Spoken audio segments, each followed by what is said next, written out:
Belfort and Lupin is an aesthetic luxury. It by far has one of the best artistic styles I've ever seen. Its art direction is amazing. It is like this sort of like 2D animation mixed with CGI, but like the 2D stands out so heavily. It feels like a natural 2D movie. It's beautiful. It's insane. I would absolutely love if Western companies took this sort of animation style they are going for and just sort of incorporated it or made it their own. This is absolutely beautiful. The backgrounds, everything just feels so 2D, so alive, so nice. Oh my god. And the cinematography is actually pretty decent, I gotta say, for a kid's show. And yes, that is right. I said a kid's show. It is not necessarily for everyone.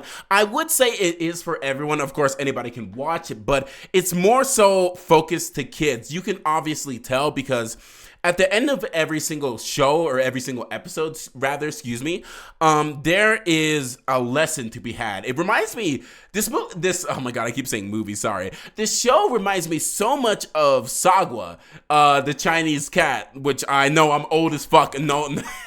But yeah, at the end of the show, there is a history lesson incorporated about like French history, like the history of France, whatever, like something about wigs or something relative to the time period they are in or that they're trying to sort of showcase, because the plot lines aren't necessarily very good. They're more so kid oriented. Belfort and Lupin is sort of a more episodic style, and you can definitely tell by the plots because the plots they sort of go for, it's like they have one idea for a plot line and they stretch it out to 25 minutes.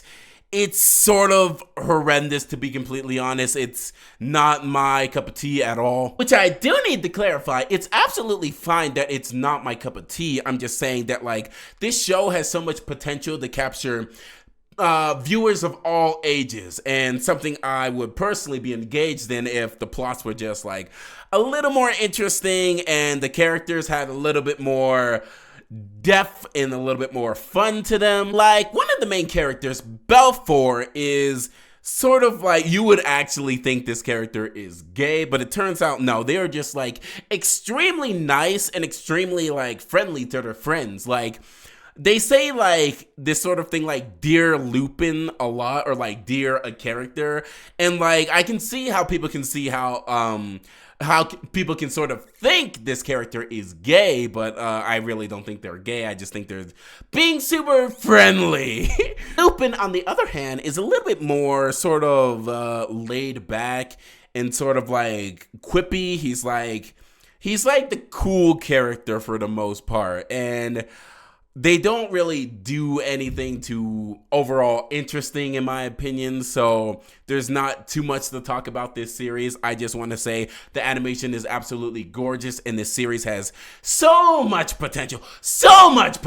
That absolutely reminds me, this show is currently only available in Europe, so you're gonna have to use a VPN in order to get there, and so this video is not sponsored by a VPN. I don't even know why I tried to lead into that. But yeah, if you absolutely don't have a VPN, I definitely recommend just waiting. It should come to all countries, I believe maybe summertime, Q2, Q3. I'm not absolutely sure. I still need to do research on it. But yeah, I just wanted to talk about this real quick.